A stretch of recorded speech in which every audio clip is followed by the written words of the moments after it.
I'm going to do this in two sections. First of all, we'll do 11.1, and I'm just going to work some problems finding limits of sequences. These are all from our in-class problem sets. I've just picked the ones I thought would be good for review. It's important to remember that in 11.1 we're talking about sequences, not series. And the reason that we talk about sequences is because when we get to series in the next section and for the rest of the chapter, a series converges means that a sequence is converging, the sequence of partial sums. So first we have to really understand what convergence of a sequence is. So the first example here is a number raised to a power, and we know from this section that r to the n converges to 0 if the absolute value of r is less than 1, and of course if r is equal to 1, then r to the n converges to 1. It's just the sequence 1, 1, 1, 1, 1, etc. In the case of a series, a geometric series, we get convergence only if the absolute value of r is less than 1. But remember, this isn't a series, it's a sequence. So we just have to look at this number here, and if you put that in your calculator, it's actually the golden mean. It's 1.618 approximately, not 0, so this diverges because r is about 1.618. Now down here on the second example, I would first, I'm going to do that up here, I would first write this sequence, the general term, without using a negative exponent. So I would write k cubed over e to the plus k. And I know that's going to 0 because the exponential grows at a much faster rate than k cubed. And we've proven that by using L'Hopital's rule. But let's use L'Hopital's rule here. So I would say it has the same limit as 3k squared over e to the k. Keep in mind we're being not very good notation here actually, because the sequence k cubed, 1 cubed, 2 cubed, 3 cubed, of course we can't differentiate with respect to k, but we're just imagining while we do this that k has taken on the domain of all real numbers. Alright, so we still have infinity over infinity, so we can use L'Hopital's rule again, and differentiating we get 6k over e to the k. Still we have infinity over infinity. Use it again, L'Hopital's rule, 6 over e to the k. And you know that when we get to a term where the bottom is blowing up and the top is remaining constant, that the limit is equal to 0. So then I could say then that b sub k arrow 0, meaning the limit of b sub k as k goes to infinity is equal to 0. This is the more proper way of writing the result, but since we have so much notation, I let you use the arrow when I know that you're taking the limit as k goes to infinity. Okay, here is the general term of a sequence, and here, if you forget how to simplify m factorial over m plus 1 factorial, think, let's let m be 5. 5 factorial over 6 factorial. Well, that's 5, 4, 3, 2, 1. And 6 is 6 times 5 times 4 times 3 times 2 times 1. So 5 factorial is a common factor, and we see that this is simply 1/6. Well, it's the same up here. C sub m is simply 1 over m plus 1. So we have a constant in the numerator. The bottom is becoming large without bound, and so we can say arrow 0. The limit of c sub m as m approaches infinity is equal to 0.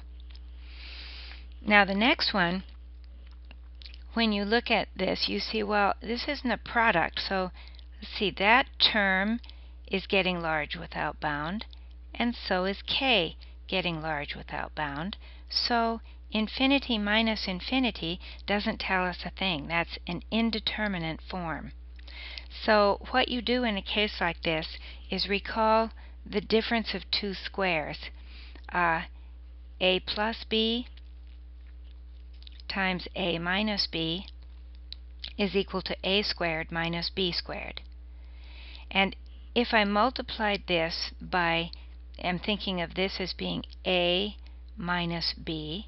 If I multiply it by a plus b, I'll get rid of the radicals in the square root in the numerator. So I'm going to multiply this by 1, but I'm going to call that 1 square root of k plus 3 plus k over square root of k plus 3 plus k. And I'm thinking of this, of course, denominator being 1. So I multiply that out, and I get, well, a squared. The square root of k plus 3 squared is just k plus 3, and then minus k squared. So I got rid of the radicals, and on the bottom now I have the square root of k plus 3 plus k. So now I know that the denominator is going to infinity. I have infinity plus infinity. Big things plus big things are even bigger things. So there's no indeterminate form right now, but we can't quite take the limit yet because the top part here is going, k squared is controlling everything, and so it's going to minus infinity, and the bottom is going to plus infinity. But, well, you might think, let's use L'Hopital's rule. But I think that would be very hard, because if you tried to use it, which you should try, you'll see that when you differentiate the denominator, you're going to get a 1/2 k plus 3 to the minus 1/2, which makes it even more complicated. So what I would do here is pick the most powerful term, which is k squared, and divide all terms by k squared. So it is equal to, I'm not taking a limit, this quantity is equal to dividing by k squared everywhere. K over k squared is 1 over k plus 3 over k squared minus k squared over k squared is 1 over, and now I'm going to divide by k squared under the radical, so keep in mind that the square root of k to the 4th is equal to k squared.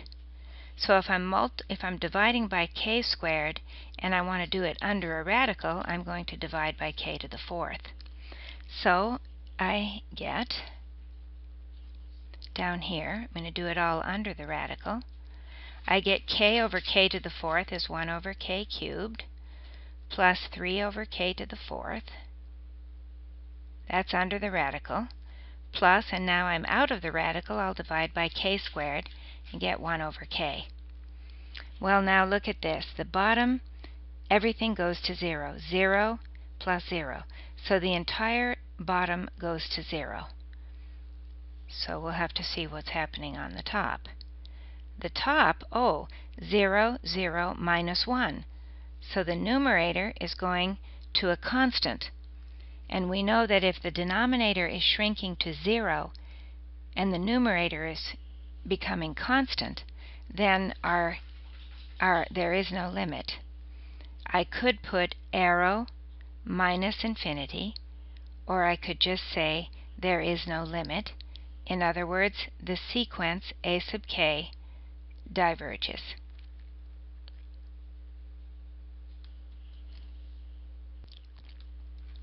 The next example, taking the limit here, we see that n, we have two factors, so we look at each one separately.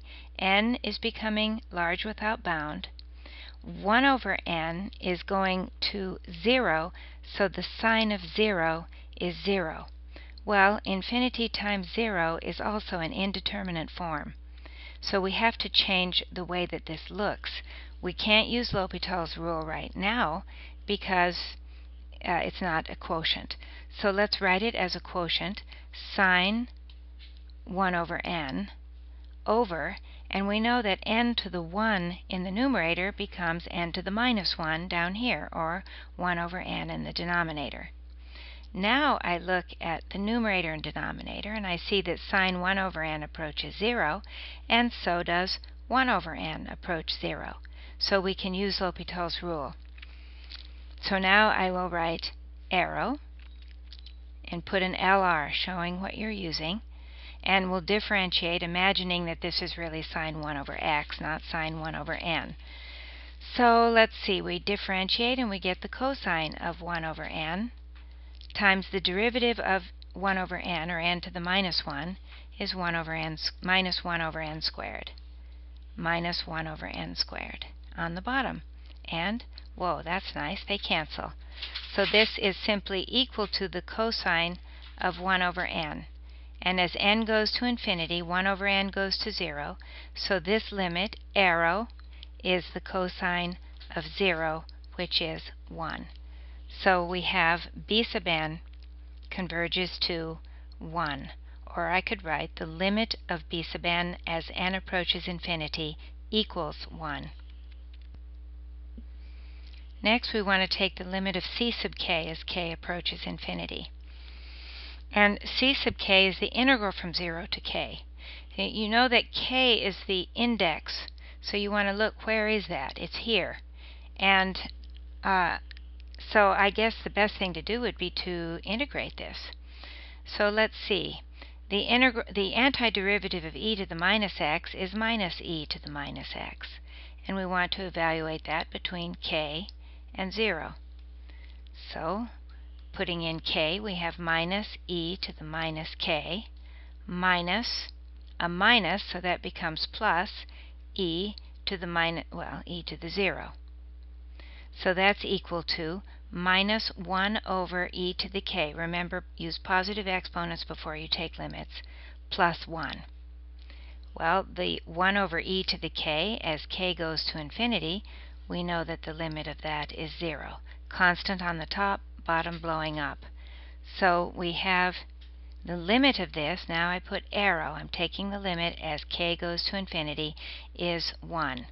And so I could write the limit of c sub k as k approaches infinity is equal to 1. That's the more formal way to write what we did. The next example, you see it is a sum, not a product. I cannot cancel the 4 to the n, because the 4 to the n is not a factor of the denominator or the numerator. So we decide to divide by the most powerful thing on the top and the bottom, which is 4 to the n. So this will be equal to, I'm going to divide each term on the top and the bottom by 4 to the n. 3 over 4 to the n minus 1 over 2 over 4 to the n plus 7. In these cases, the 4 to the n did cancel. So make sure you see how I did that. Practice it yourself. Okay, so now we see, well, 3 over 4 to the n goes to 0, and 2 over 4 to the n goes to 0. So we have our limit, arrow, negative 1/7. And that is the limit of a sub n as n approaches infinity.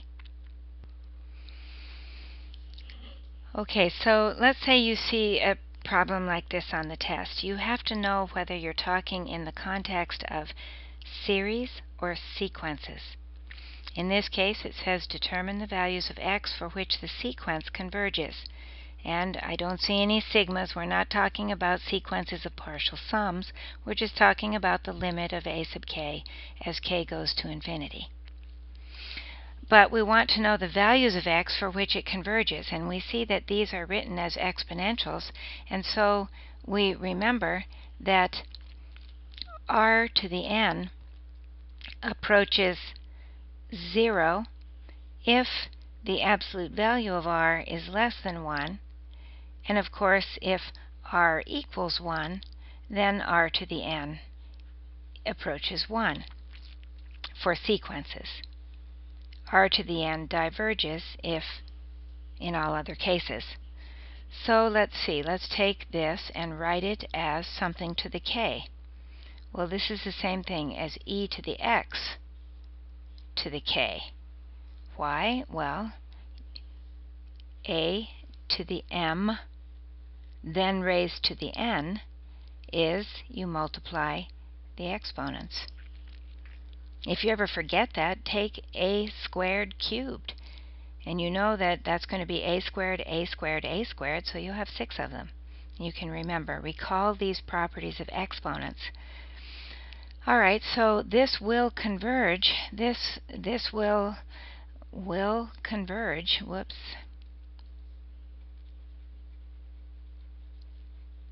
When this number, when x makes e to the x less than 1 in absolute value. Well, it's always positive, so it's true when e to the x is less than 1, or when e to the x equals 1 too. So the best way to, I think, to remember this is just to have that graph of e to the x firmly in your mind. You should never have to use a calculator for this. You know that the y-intercept is 1, and as it's always above the x-axis, and we can see that if e to the x is less than 1, it's all these values of x here, including 0. So we would say the interval minus infinity up to and including 0. X would be an element or a number in that interval. Or you could just write it as x less than or equal to 0. That would be fine too, and not use the interval notation. Now let's see, how did we do this problem? Well, it's written as r to the k. R would be the natural log of x, and we want to know what values of x will make this r less than or equal, well, less than 1 in absolute value or equal to 1. Okay, well again, think of the graph. This graph too should be in your mind. You should always know what natural log looks like. Slow grower, the x-intercept is 1, and we want to know for what values of x will the natural log of x be either equal to 1 or less than 1 in absolute value. So let's see. We know that the natural log of e, if this is e, the natural log of e is 1. This is the point e comma 1 on the graph. And we don't want to get more negative than minus 1, so we know that e to the minus 1, or 1 over e, has natural log minus 1.